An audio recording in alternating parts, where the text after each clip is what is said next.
स्वागत है आप सभी लोगों का हमारे YouTube चैनल स्टार जीएस हम में। हम लोग अपने इस चैनल के माध्यम से आज जिस मुद्दे पे बातचीत करने वाले हैं वो मुद्दा बहुत ही महत्वपूर्ण मुद्दा। हम लोग किसी विषय से संबंधित मुद्दों पे आज बातचीत नहीं करेंगे, यानी कि किसी टॉपिक से संबंधित हम लोगों का किसी सब्जेक्ट के टॉपिक से संबंधित मुद्दों पे बातचीत नहीं होने वाली है, बल्कि यूपीएससी जैसे एग्जाम में मैंने एक पार्ट आपको लेके आया था प्रीलिम्स से रिलेटेड। आज मेंस से रिलेटेड हम उन मुद्दों पे बातचीत करने वाले हैं जो मुद्दा मेंस से संबंधित काफी महत्वपूर्ण रखता है। अक्सर देखा जाता है बहुतों सारे बच्चे लोग जो होते हैं, तमाम सारे बच्चे लोग जो होते हैं पढ़ाई को अपना जारी रखते हैं, उसमें कुछ ऐसे फेजेज यूपीएससी के होते हैं जिनको बहुत ज्यादा समय दे दिया जाता है और वो शायद तमाम सारे समय को लेने के बाद भी उतनी ज्यादा नंबर को नहीं देता है। ये लगभग 2013 के बाद बदले हुए पैटर्न में अभी तक ऐसा देखा गया है। तो मैं आपको यूपीएससी से रिलेटेड प्रीलिम्स और मेंस का सिलेबस से संबंधित मैंने वीडियो डाल चुका है। अगर आपको सिलेबस में कोई समस्याएं आती हैं तो आप प्ले लिस्ट से वीडियो को ओपन करके वहां देख सकते हैं। मैं पूरी सिलेबस से संबंधित टोटल मुद्दे पे यूनिट वाइज बातचीत किया हूं।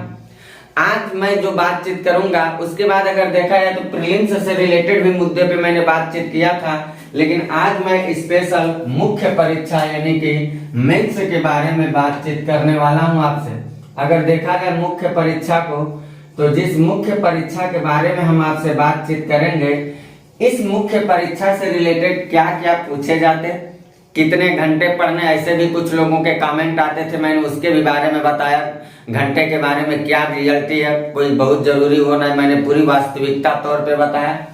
लेकिन आज जो मैं मेंस से रिलेटेड बातचीत करूंगा मुख्य परीक्षा में, इसमें कौन कौन से ऐसे फेजेज हैं जहां से यूपीएससी को क्रैक करना बड़े आसानी से घोषित साबित किया जा सकता है, ऐसे कुछ मुद्दों पे मैं बातचीत करता हूं। इसमें अगर पहला मैं बिंदु लेता हूं तो अगर हम बातचीत करें इसमें सारे अगर सेक्टर को मैंने सिलेबस बताते समय सारा बता चुका है आपको। अगर हम बातचीत करते हैं निबंध के बारे में, फिर उसके बाद मैंने आपको बताया था जीएस के पेपर फर्स्ट, फिर मैंने बताया था जीएस का पेपर जो सेकंड है, फिर हमने आपको बताया था जीएस का पेपर थर्ड और जीएस का पेपर फोर्थ के बारे में मैंने पूरी बातचीत किया था। टोटल सिलेबस बताया हूं, यहाँ सिलेबस हम आपको बताने वाले नहीं है। इसके बाद अगर देखा जाए आगे तो एक है हमारा ऑप्शनल पेपर और इसमें हम कह सकते हैं फर्स्ट, और एक है ऑप्शनल पेपर, यहाँ ओपी में ऐसे लिख दिया, ये है आपका सेकेंड। फिर इसके बाद मैंने आपको बताया था एक कंपलसरी पेपर है, मैंने यहाँ सीपी लिख दिया, और एक मैंने बताया था इंडियन लैंग्वेज पेपर है। ये मैं इसलिए ऐसे लिख रहा, सिलेबस को आप खोल के देखिए, वहां सारी बातों पे मैंने बातचीत किया। ऐसा कुछ मेंस से अगर मेंस आप देने जाते हैं तो कुछ ऐसा आपके सामने आता है फेजेज, जिसको आप समय समय पे इन परीक्षाओं को देते हैं, उसके बाद आपको बताया जाता है कि आप कट ऑफ के लायक हैं या नहीं। तो उसी पे हम बात करते हैं कि क्या इसमें विशेष करके हम लोगों को ध्यान देना चाहिए और कहां से हम लोगों को गलतियां हम लोगों से होती रहती हैं। तो अगर देखें हम यहाँ 8 रख लीजिए, यहाँ 9 रख लीजिए। नंबर भी मैंने आपको पहले बता चुका है, ये भी है आपका 250 नंबर का, ये भी आपका 250 नंबर का, ये भी आपका 250 नंबर का, ये भी आपका 250 नंबर का। टोटल रिटर्न होता है, मैंने ऐसा सब कुछ आपको बता दिया है। ये भी 250 का है, ये भी 250 का है और ये भी 250 का ही। यहाँ अगर देखा जाए तो 300 के आएगा और ये भी 300 का। सिलेबस को बताते समय मैंने आपको जो बताया उसमें बताया, इसका कोई ये बस कंपलसरी है, बस क्वालिफाइंग होता है, तो इस पे तो हम बातचीत आज बिल्कुल नहीं करेंगे।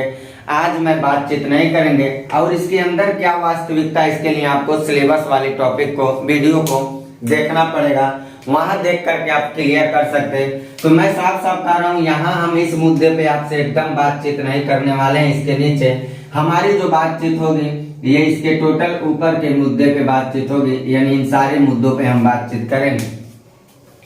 सबसे पहली बात अगर देखा जाए, हम लोग क्या करते हैं, हम लोगों के लाइफ में सबसे बड़ी गलती क्या होती है, मेंस को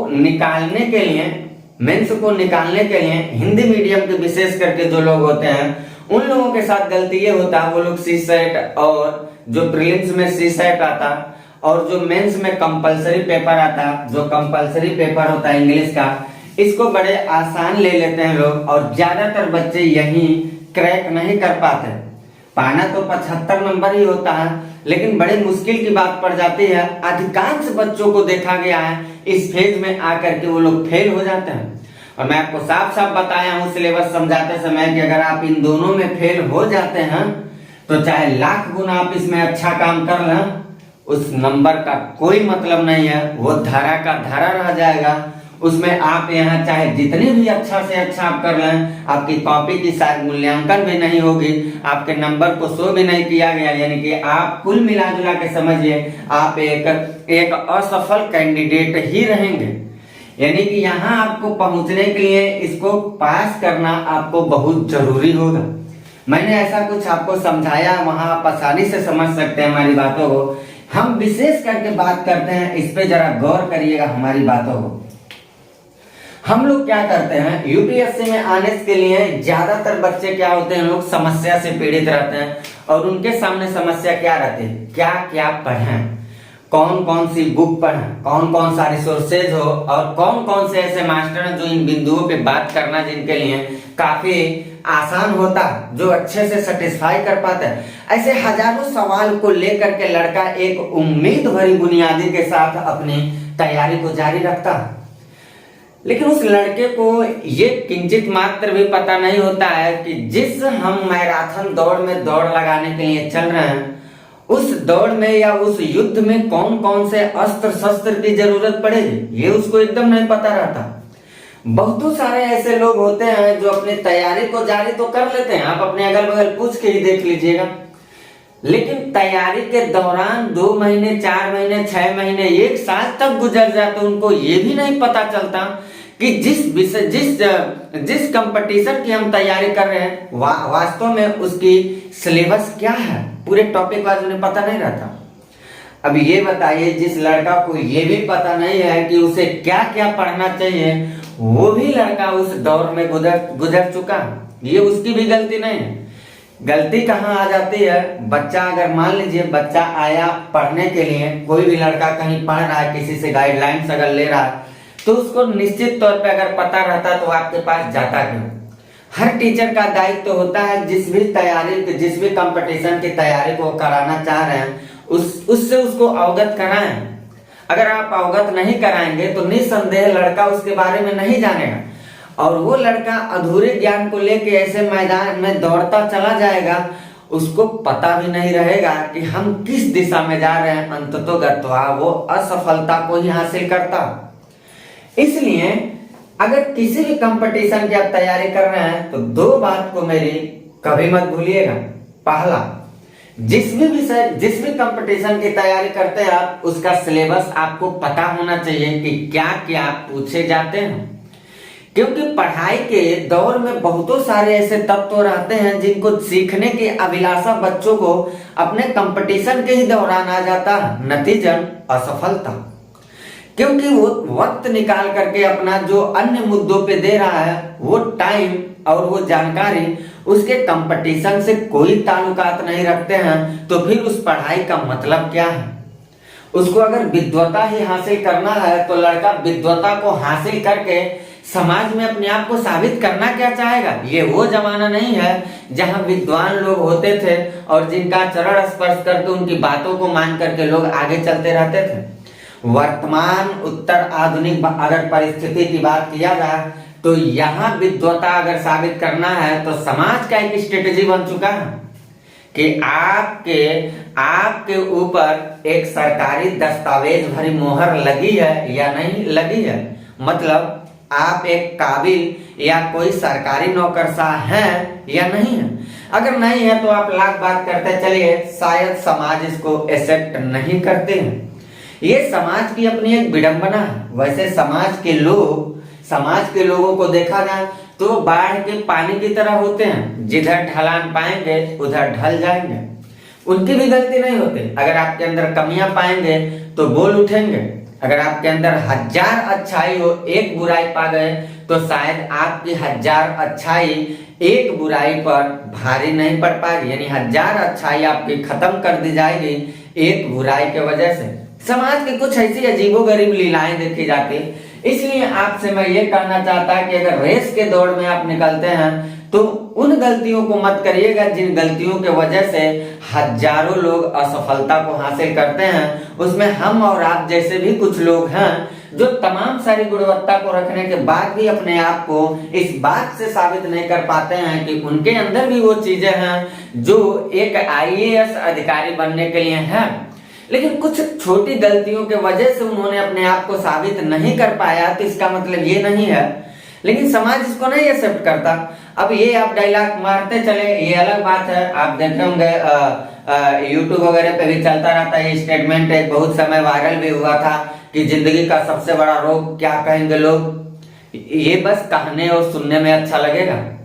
जिस दिन समाज में आप अपनी असफलता को लेकर के चलेंगे, उस दिन आप खुद इसके पीड़ा में पड़ जाएंगे कि लोगों के ताने बाने को जब सुनना पड़ता है तो शायद इंसान अपनी वर्षों की प्रयास को, अपनी वर्षों की परिश्रम को, अपनी वर्षों की दी गई एक तरह से जितनी सारी त्याग और समर्पण की भाव था, उन सारे भाव को जब सोचता है तो उसे कुछ नहीं समझ आता कि मेरी इतने दिनों की मेहनत एक बिना मेहनत किए वाले इंसान के सामने समकक्ष होना पड़ रहा है। उस समय आपको फील होगा और उस समय शायद जीवन बहुत ही कठिन महसूस होने लगती है।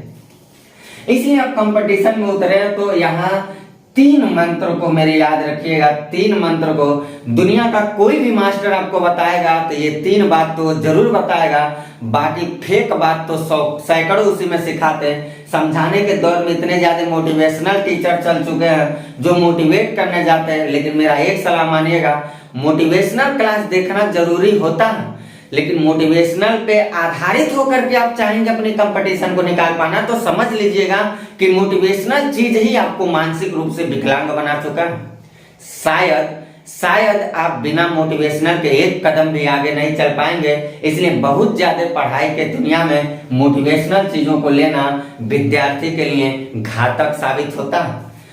मान लीजिए आपने यूपीएससी के लिए निकला, आप कुछ ना जानते, कुछ भी नहीं जानते कि क्या होता है यूपीएससी, तो किसी भी चैनल से आप सिलेबस देख लीजिएगा, या अगर आपको हमारी ही बात पसंद आ रही या हमारी समझाई हुई बात तो हमारे भी चैनल पे पढ़े, वहां से आप समझ लीजिएगा। दूसरी बात, आपको क्या पढ़ना क्या नहीं पढ़ना, कैसे पढ़ना, इसके लिए भी मैंने प्लेलिस्ट में वीडियो डाला है सिलेबस वाले, वहां से आप इस बात को समझ सकते हैं। आज की मुद्दा जो है उसको अगर देखें तो अगर आपने यूपीएससी के लिए निकला घर को छोड़ करके, जहां सैकड़ों लोगों की आशाएं आपसे जुड़ी हुई हैं, वहां आने के बाद जैसे आप अगर अपने मेंस की पढ़ाई को जारी रखिएगा तो इससे जैसे जो पहलू है इस पे आपको 100% अपना एनर्जी देना है, क्योंकि जितने सारे अभी मैं आपको सारी बातें ही वास्तविक तौर पे बताता हूँ, वास्तविक तौर पे, और कोई माइक का टीचर ऐसा हो जो इसमें कटाक्ष निकाल के दिखा दे, मैं पढ़ाना छोड़ दूंगा।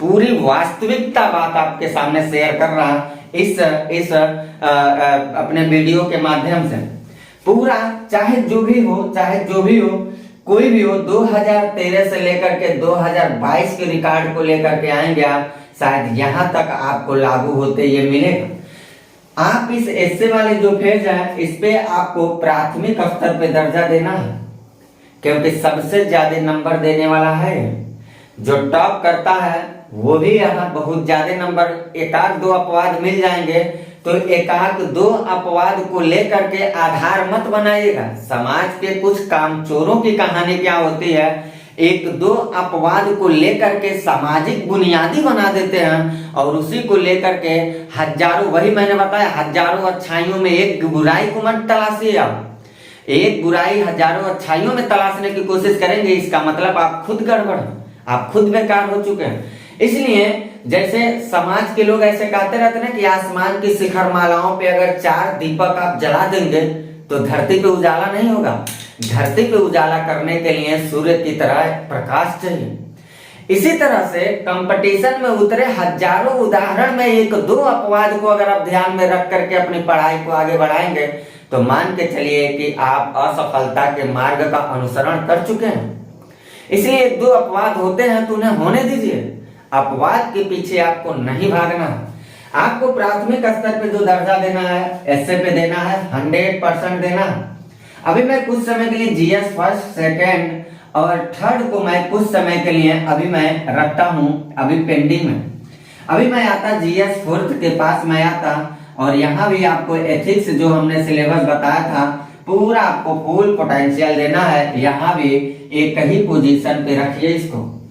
फिर मैं आता आपके ऑप्शनल फर्स्ट पेपर और ऑप्शनल सेकंड पेपर में, और इन दोनों को भी मैं रखता 100%। इसका मतलब ये हुआ कि इसको भी मैं रखता वरीयता 1 पे, यानी कि इसको भी आपको प्राइमरी स्तर पे इसको रखना। यानी कि मेंस में पढ़िए जब, तो पढ़ना तो सब है, ये मत सोचिए कि नहीं पढ़ना और छोड़ देंगे तो कामयाब हो गए, घंटा नहीं कामयाब होंगे। पढ़ना सब है, छोड़ना कुछ नहीं है। अपने आप में सब अस्त्र शस्त्र अपने आप में टोटल के टोटल अपने आप में सपोज करिए सारे के सारे हाइड्रोजन बम है, मिसाइल है बड़े बड़े। किसी को भी अगर आप खोने की कोशिश करेंगे तो सीधे आपके करियर को खोने के लिए मजबूर करा देगा। इसलिए पढ़ना सब है, लेकिन उन सब चीजों में अगर देखा जाए तो बहुत ज्यादा जो नंबर आते हैं अक्सर आप देखिएगा वो इससे तो आपको किसी कीमत पे नहीं छोड़ना। फोर्थ पेपर और ऑप्शनल, ये जो 4 पहलू मैंने रखा है, इन 4 पहलू में चाहे कोई भी यूपीएससी का एग्जाम देने वाले भाई होंगे उनका मार्क लेकर के आप देख लीजिएगा, ये चारों फेजेज में सबसे ज्यादा नंबर लेकर के आते हैं। इसलिए ऑप्शनल को पहला बात मानिएगा, ऑप्शनल को आपको विशेष करके बल देना है, फोर्थ पेपर को विशेष करके बल देना है, एस्से को विशेष करके बल देना। बल तो सब पे देना है। यहाँ विशेष शब्द मैं इसलिए लगाते जा रहा हूँ क्योंकि ये औसत नंबर से कुछ ज्यादा ही दे के चले जाते हैं। ये इतिहास गवाह है, 13 से लेकर के 22 तक के जब तक के आए होंगे सारे रिकॉर्ड तो आप देखिएगा। अब मैं चलता इसके बाद मैं चलता हूँ आपको सेकंड पेपर को की तरफ लेकर के।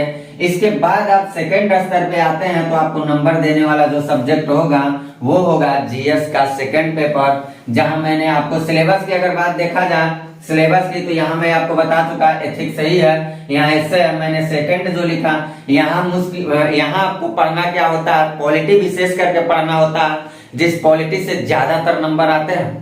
पॉलिटी के बाद अगर देखा जाए तो आईआर, गवर्नेंस और सोशल जस्टिस जैसे मुद्दे आते हैं। मैं सिलेबस में बताया भी आपको, यानी कि पॉलिटी, आईआर, गवर्नेंस और सोशल जस्टिस, ये 4 भाग अगर पढ़ेंगे, 4 समझिए अपने आप में ये बुक हैं, इन चारों को पढ़ेंगे तो आपका एक पेपर ये सेकंड तैयार होगा। इसमें सबसे ज्यादा लगभग 50 या 60% अकेले कवर करता है पॉलिटी, फिर 15 से 20% कवर करता है आपका आईआर, इंटरनेशनल रिलेशन। बाकी बचे हुए जो 20-25% आते हैं उसमें गवर्नेंस और सोशल जस्टिस जैसे मुद्दे होते हैं। और टोटल के टोटल मैंने एक बार नहीं बार अपने वीडियो में बताया, करंट से तो अपडेट रहना ही रहना। जिस दिन करंट को आप पढ़ना कम कर देंगे या करंट को डिलीट कर देंगे तो करंट उसी दिन आपको यूपीएससी से डिलीट कर देगा। ये भूल जाइएगा कि यूपीएससी जैसी एक संस्था में हम अपना एक जगह बना पाएंगे, ये असंभव हो जाएगा। तो करंट तो आपको अपडेट ही करके रखना है।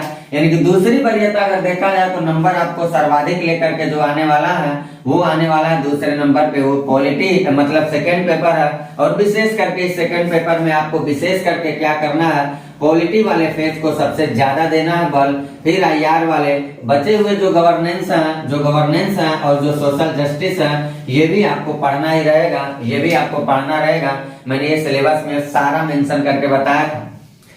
अब हम आते हैं अगर आपका यहाँ का मैंने 250 नंबर को कवर कर लिया और यहाँ आपके 250 नंबर को कवर कर लिया, यहाँ भी 250 आपका कवर कर लिया, यहाँ भी 250 कवर कर लिया, ये तो सिक्योर जोन होते हैं।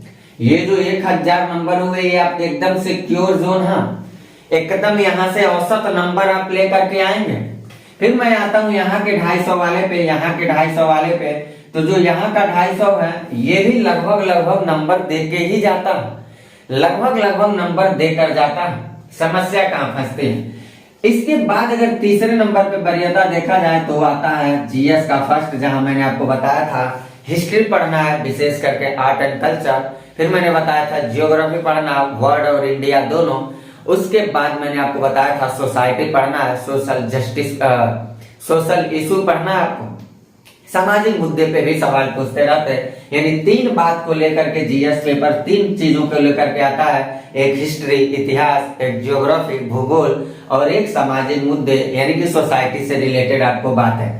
ये जो होता है ये भी लगभग नंबर अच्छा ही लेकर आता है, लेकिन इसको तीसरे दर्जे पे रखिएगा। मैं इसलिए कह रहा क्योंकि बहुत ज्यादा हिस्ट्री के अगर बच्चे नहीं रहते हैं समझदार लोग तो ज्यादातर ये नंबर को काट लेता है। हिस्ट्री के यहाँ हिस्ट्री और ज्योग्राफी जो फेजेज होते हैं वो बहुत ज्यादा वरीयता लेकर के चलता है, और इतिहास में भी विशेष करके आर्ट एंड कल्चर का पहलू चलता है। आप देखिएगा आर्ट एंड कल्चर को अच्छे एक तो रिसोर्सेज उसका ढंग का नहीं मिल पाता, और दूसरे उसी में जो आ जाते हैं बागड़ बिल्ले टीचर लोग भी आ जाते हैं, कुछ समझ आ कुछ अच्छे लोग हैं, ऐसा नहीं है अच्छे लोगों से कुछ लोग अच्छे हैं, लेकिन कुछ ऐसे हैं जो मार्कर पकड़ के उठा लिए, वो भी आर्ट एंड कल्चर पढ़ाना शुरू कर दिए। इसलिए इसको थोड़ा पढ़ना बच्चों के लिए रिसोर्सेज थोड़ा मिलना बड़ा मुश्किल पड़ जाता, बड़ी मुश्किल पड़ जाता। और चौथे नंबर पे लेके चलता मैं आपको ये 4th पेपर को। अब हम आप सोचेंगे मैं इसको सॉरी 3rd पेपर को इसको क्यों मैं चौथे नंबर पे वरीयता दिया, तो मेरी बात ये मानिएगा बहुत डायमेंशनल पेपर है। अच्छा से अच्छा टॉपर जो धुरंधर होता है वो भी आकर के यहाँ अपनी क्षमता को खो देता है। आप उनके रिजल्ट को उठा के देखिएगा क्यों खोता है, इसके पीछे कारण, और वो कारण ये है कि यहाँ पे कोई एक विषय 2 विषय नहीं, छोटे छोटे कई भाग उठाए जाते हैं। जैसे इकोनॉमी जो सबसे मुख्य भूमिका यहाँ निभाता है वो निभाता है इस 3rd में। इकोनॉमी जो सबसे ज्यादा भूमिका निभाता है। इकोनॉमी के बाद अगर देखेंगे तो साइंस टेक भी पूछेगा। साइंस टेक के बाद अगर आप देखते हैं तो इन्वायरमेंट इकोलॉजी पूछेगा, इंटरनल सिक्योरिटी पूछेगा, डिजास्टर मैनेजमेंट पूछेगा। यानी कि ऐसे ऐसे कई सेक्टरों में ये विभाजित है, और टोटल करंट से अपडेट रहना पड़ेगा, टोटल पहलू। इसलिए लेखन शैली की गुणवत्ता में उतनी ज्यादा गुणवत्ता नहीं आ पाती है, लेखन शैली में उतनी ज्यादा गुणवत्ता नहीं आ पाती है। नतीजन जीएस 3rd जैसे पेपर बहुत औसत नंबर देने में कामयाब नहीं हो पाता है बच्चों के लिए, क्योंकि यहाँ थोड़ा नंबर में गड़बड़ी आती ही रहती है। ऐसा देखा गया, मैंने आपको पहले ही बता दिया कि 2 4 10 रिजल्ट अगर सैकड़ों रिजल्ट में 1 2 रिजल्ट अपवाद के लिए ला करके कहेंगे कि ऐसी क्या बात है 3rd में भी इतना नंबर लोग पाए हैं, तो याद रखिएगा यूपीएससी की प्रिपरेशन अगर आप करते हैं और 1 2 अपवाद लेकर के अगर आप उस पर इतराने की कोशिश करते हैं तो ये मान के चलिए आपके अंदर यूपीएससी की काबिलियत रखने की ताकत नहीं है। आप लगे लपटियाए हैं, और लगे लपटियाने से कुछ नहीं होता। मैंने पहले ही बोल दिया था, या तो मैदान में उतरिए तो लग जाइए, या तो मैदान छोड़ के भाग जाइए। मैंने पहले ही बताया था। तो ये अपवाद स्वरूप में रहता है, कोई बहुत इस पे विशेष करके बल नहीं देना। अभी हमने जो आपको बताया ये बताया है कि आपको करना क्या है, इस एस्से वाले पोर्शन को और यहाँ जो मैंने 4th पेपर लिखा है और ऑप्शनल पेपर 1st और 2nd जो लिखा है, इनको तो प्राइमरी दर्जा आपको देना है। यही आपके सबसे ज्यादा नंबर दिलवाने वाले हैं, सबसे ज्यादा। सेकेंडरी स्तर पर मैंने आपको बताया था ये नंबर दिलाएगा। फिर मैंने बताया था अगर देखा जाए तीसरे पहलू पे तो ये आपको नंबर देने में आगे आता है, और चौथे स्तर पे अगर देखा जाए तो आपका जीएस 3rd आता है, क्योंकि बहुत डायमेंशनल हो जाता है। इस तरह से अगर कुछ करके आप चलते हैं अपनी पढ़ाई को लेकर के, तो हमें लग रहा है कि आप अपनी पढ़ाई को जिस भी स्तर से लेकर के चल रहे हैं। हाँ, लेकिन एक बात मेरी और याद रखिएगा, ये जितने सारे फेजेज हैं, अगर आप करंट जैसे मुद्दे से परिचित नहीं हैं, तो निसंदेह मान के चलिए कि आप अपनी जिंदगी की असफलता के कारण आप खुद हैं। क्योंकि इस आंसर को लिखने के लिए जब आप चलेंगे तो आंसर अक्सर लोग कहते हैं कैसे लिखा है। प्रीवियस ईयर पेपर को लगभग मैंने A4 का पूरा खरीद के ही लिख दिया जब मेरा दौर चल रहा था। अभी भी मैदान में ही हूँ। कुछ समस्याएं हर किसी की रहती लाइफ में, हर किसी का फाइनेंशियल कोई ना कोई एक फेजेज आ ही जाता है। आदमी थोड़ा अपनी तनावग्रस्त को लेकर के मोड़ लेता है, अपनी लाइफ को कुछ मोड़ लेता है, फिर भी जारी रखा रहता है। तो भागा नहीं हूँ फील्ड में, आज भी मैं उतरा हुआ हूँ। मैं आपको बस ये कहना चाहता कि आपको क्या करना है, नियमित रूप से जितनी भी पढ़ाई को आपको करना है पढ़ाई में नियमितता होनी चाहिए, पढ़ाई में नियमितता होनी चाहिए, यानी कि कंटिन्यूटी होनी चाहिए। जिस दिन आप कंटिन्यूटी को खो देंगे तो आज ही मान लीजिए आप कंटिन्यूटी को नहीं खो रहे हैं बल्कि अपने गोल, अपने एम को खो रहे हैं, क्योंकि जिस दिन आप कंटिन्यूटी को खो देंगे उस दिन आप समझिए अपने लक्ष्य को खो दिए। बस लक्ष्य के पीछे ऐसे फकीर बन के दौड़ता हुआ कुछ महसूस होगा आपको। दूसरी बात को आपको ये याद रखना है कि अगर आप मेंस चाहते हैं कि रियल में मेंस हमारा क्रैक हो तो ये वाली गलती हम लोगों वाली तो पहले आपको नहीं करना है, ये तो मैं पहले ही आपको बता चुका इसलिए यहाँ शेयर नहीं किया। ये गलती तो मत करिएगा जो हम लोगों से भी हुआ, क्योंकि ये गलती कर देंगे तो ये धरे के धरे रह जाएंगे, चाहे लाख गुना आप इसमें अच्छा करके आ जाइए। इसलिए इंग्लिश कंपलसरी को तो आपको एकदम नहीं कमजोर समझना है, क्योंकि बहुत ऐंठने वाले ऐसे लोग हैं इस फील्ड में आज भी जो झोला झंटी लेकर के बेचारे घूमते रहते हैं और इंग्लिश कंपलसरी सीसेट को तो कहते हैं तो हवा की बात है, और जाने के बाद उनको पता चल जाता है, पता चला जीवन भर दिए बेचारे सीसेट ही नहीं निकाल पाए, ऐसा भी कुछ हो जाता है। दूसरी बात जो हमारा इसमें याद रखना आपको वो ये है कि आपको क्या करना है, ज्यादा से ज्यादा लेखन पे बल देना है, यानी कि लेखन पर बल देना है। और ये लेखन पे बल देने के लिए मेरी एक बात और मानिएगा, अच्छा होगा कि किसी कोचिंग की, किसी संस्था की, किसी मास्टर के गाइडलाइंस में आकर के उसके द्वारा बनाए गए पेपर का आंसर जा के लिख रहे हैं, उसको लिखिए, वो गलत बात नहीं है, उसको लिखिए। लेकिन हम कह रहे हैं उतना लिखने से पहले आप प्रीवियस ईयर 10-5 साल का तो लिख के प्रैक्टिस करिए। प्रीवियस ईयर पेपर लिखने से स्टूडेंट को अपनी वास्तविक औकात का पता चलता है कि हमारी ताकत, हमारी औकात, हमारी पोटेंशियल कितनी है। आप प्रीवियस ईयर पेपर को आपको पहले लिखना। अगर आप प्रीवियस ईयर पेपर को लिख चुके हैं, समझ चुके, उसमें गुणवत्ता है आपकी, तो निस्संदेह आप टीचरों की प्रैक्टिस सेट देते रहिए, उसमें कोई बुराई नहीं। आपको प्रीवियस ईयर ढंग से तो लिखने नहीं आ रहा, किसी की बातों के जज्बातों में आकर के उसकी बात को मान के जाकर वो लिख रहे हैं, वो पेपर बनाने वाले को क्या पता है, वो इतना समझदार नहीं है जितना समझदार आप समझ के। कोई भी मास्टर जो पढ़ा रहा है जरूरी नहीं है कि उसके पास सब कुछ हो। मानवीय ज्ञान की एक सीमा है, मानव होने के नाते हर व्यक्ति के पास ज्ञान की सीमा, वो बस आपको मार्गदर्शन दे सकता है। अगर आप ये सोच लेंगे कि ये मुझे कलेक्टर बना देगा, तो कलेक्टर शायद वो खुद बन गया होता, आपको नहीं बनाता। तो ये बात आप मानिएगा, ये नहीं है शिक्षक का होना जरूरी है, वो मार्गदर्शन का काम करते हैं, ये तय है। लेकिन शिक्षक को आप ये समझ लेंगे कि यही हमारे भाग्य निर्माता है, ये गलत हो जाएगा, ये एकदम गलत हो जाएगा। क्योंकि वो अगर भाग्य ही निर्माता रहते तो वो साहब पहले अपना भाग्य बनाते, आपके भाग्य को शायद बाद में बनाते।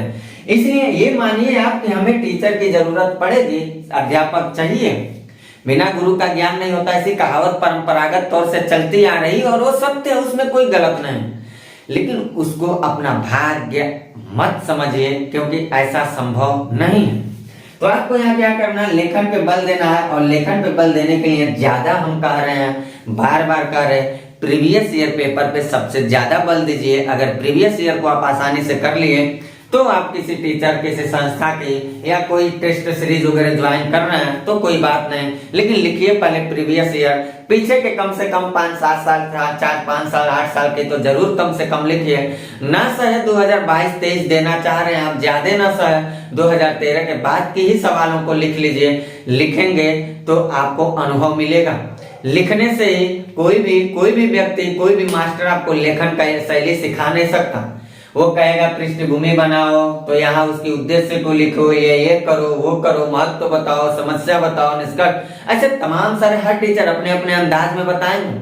कोई भूमिका बनाएगा, ऐसे करो, लास्ट में कंक्लूजन करना ना करना, तमाम सारी बातों को लेकर के आएंगे, आप कंफ्यूज रहेंगे, कहेंगे वो ऐसे कह रहा, वो ऐसे कह रहा, वो ऐसे कह रहा।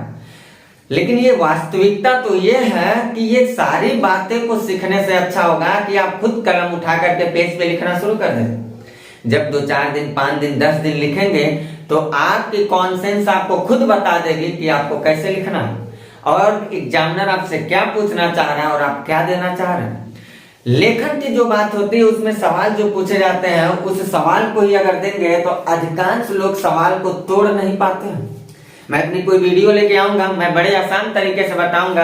अगर मेरे पास डिजिटल बोर्ड रहता तो मैं अपनी सारी उपलब्धि को यहाँ दिखाने की कोशिश करता, बावजूद इसके असफल हूँ। मैं ये नहीं कह रहा कि मैं जो कह रहा हूँ वो सारी बातें एकदम सत्यता की ओर है, लेकिन मैं इतना जरूर कह रहा हूँ कि उन बातों को असत्य घोषित करने वाला इस भारत देश में कोई नहीं है। मैं ये नहीं कह रहा कि वो सत्य है, लेकिन वो असत्य है इस बात को भी कोई साबित नहीं कर सकता, क्योंकि सच्चाई उसी में छिपी है। सच्चाई उसी में छिपी हुई है, इस बात को तो आपको स्वीकार करना ही पड़ेगा। तो आपको प्रीवियस ईयर पेपर पे ज्यादा से ज्यादा बल देना है। अगर प्रीवियस ईयर लिख लेते तो आप आंसर राइटिंग करते तो और अच्छी बात है।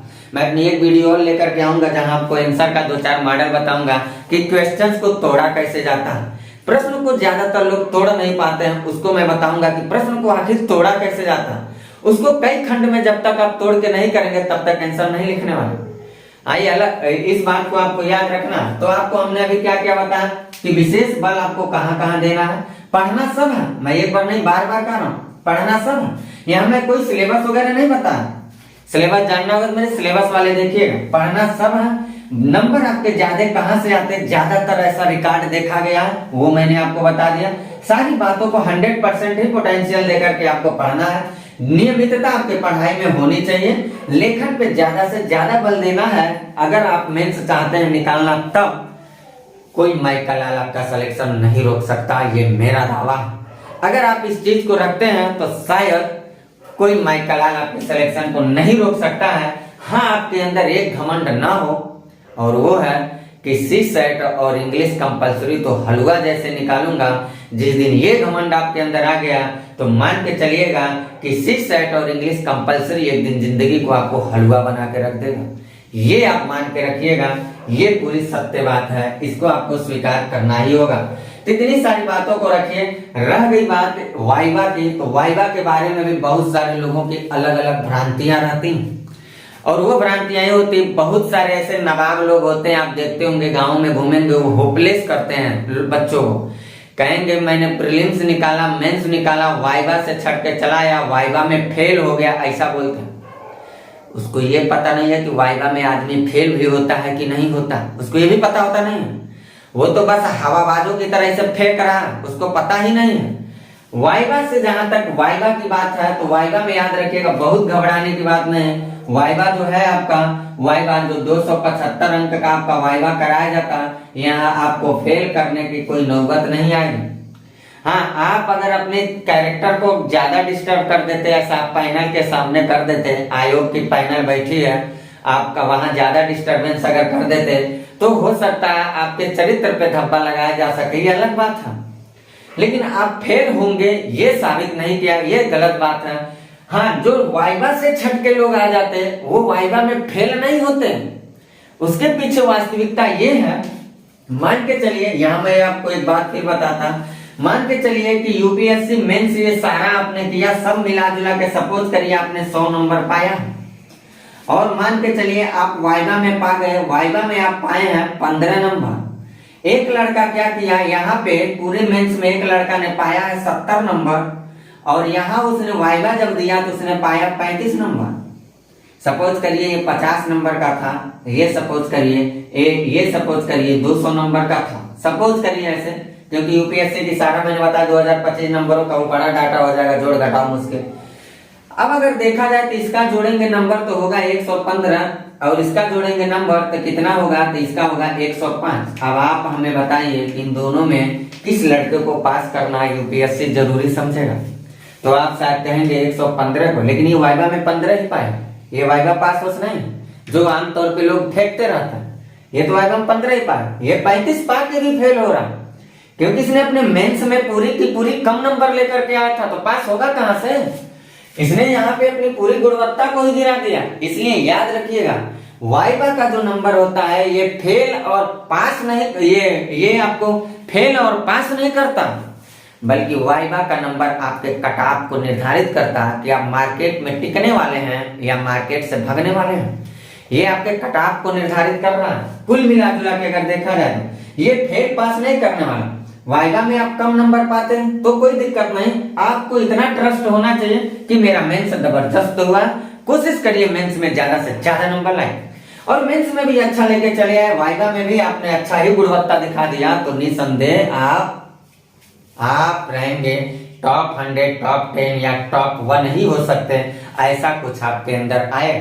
तो ऐसा कुछ करके हमारी 3 बात मैंने आपको बताया मुख्य रूप से। एक, किस पे आपको विशेष बल देना है, पढ़ना सब है। दूसरा मैंने बताया कि आपको नियमितता रखना है और प्रीवियस ईयर पेपर पे ज्यादा लिखना है, फिर आपको कोई प्रैक्टिस कर देना।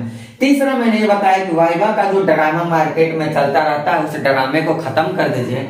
वाइवा जैसे एक ड्रामेबाजी लोग ड्रामा चला दिए हैं, उसको हटाना है आपको। और कोई भी लड़का अगर आपसे कहता है कि मैं वाइवा में ही फेल हो गया, बाकी मैं हर साल प्रीलिम्स मेंस इंटरव्यू तक पहुंचता, तो आपसे उससे विवाद नहीं करना। बस इतना जान जाइए कि अभी तक दुनिया में मानव रूपी गधा नहीं देखा था, आज मेरे सामने मानव रूपी एक गधा भी चला आया। इतना समझ के आप वहां से चले जाइएगा, आपकी बड़प्पन इतना ही में रहेगी। क्योंकि यूपीएससी जैसे एग्जाम को क्रैक करने वाला लड़का जो होगा, या यूपीएससी जैसे चीजों पे अगर ध्यान देने वाला होगा, तो वो हर जगह मेढक की तरह उछल के पूछताछ नहीं करेगा। कोशिश करेगा कि वो हम अपनी चीजों को दबा कर रखें। तो ऐठन अगर जहां आ गया तो समझ जाइएगा कि आज हमें मानव रूपी किसी गधे से ही मुलाकात हो गई। उस गधा से ही दूरी बना लीजिए, क्योंकि उसकी दोस्ती आपकी असफलता की ओर ले जाने वाली है। ऐसी कुछ बातों को आप याद करते हुए चलिए। एक वीडियो में आपके साथ और लाता यूपीएससी से रिलेटेड। आपको मैंने यूपीएससी से रिलेटेड ये तीसरा वीडियो दिया। एक में मैंने आपको पूरा आपको सिलेबस के बारे में बताया है। पहला जो दिया पूरा सिलेबस बताया, दूसरा दिया इसमें प्रीलिम्स से संबंधित आया था मैसेज मेरे पास कि क्या क्या पढ़े, कैसे पढ़े, कितना घंटा पढ़े, ऐसे कुछ जवाब सवाल आते थे, उसको मैंने दिया। तीसरा मैंने मेंस से रिलेटेड आपको दे दिया। और एक मैंने आपको दिया है कि जीएस, बहुत सारे बच्चे लोगों को समस्या होती है, जीएस को कैसे पढ़े, बड़ी समस्या, इसका भी मैंने वीडियो एक डाला है, तो उसको भी आप देख सकते हैं। ये चार मेरा कुछ अतिरिक्त वीडियो है, बाकी सारे के सारे लगभग मैं पढ़ाई और सिलेबस से ही संबंधित, टॉपिक से ही संबंधित बातचीत किया हूँ। फिर मैं मिलता जब आपसे अगली क्लास में अपने, तो एक क्लास में लेके आता है आंसर को अपने टूटे फूटे और मौलिक ज्ञान के अनुसार, जितनी कुदरत ने या जितना ईश्वर ने मुझे ज्ञान दिया है उस हिसाब से मैं आपको बताता या कोशिश करूंगा जितना मेरा आंसर राइटिंग है मैं यहाँ ऐसे पेज को दिखा के, क्योंकि डिजिटल बोर्ड रहता है तो पेज पे कर लेते हैं, ऐसे दिखा के आपको दिखाएंगे कैसे दिया गया। और दिल्ली के ही मुखर्जी नगर का मैं भी छात्र हूँ, तो मैं दिखाऊंगा कि उस पर टीचरों का क्या फीडबैक आया, मैं ये बात आपको पूरी प्रूफ के साथ दिखाऊंगा।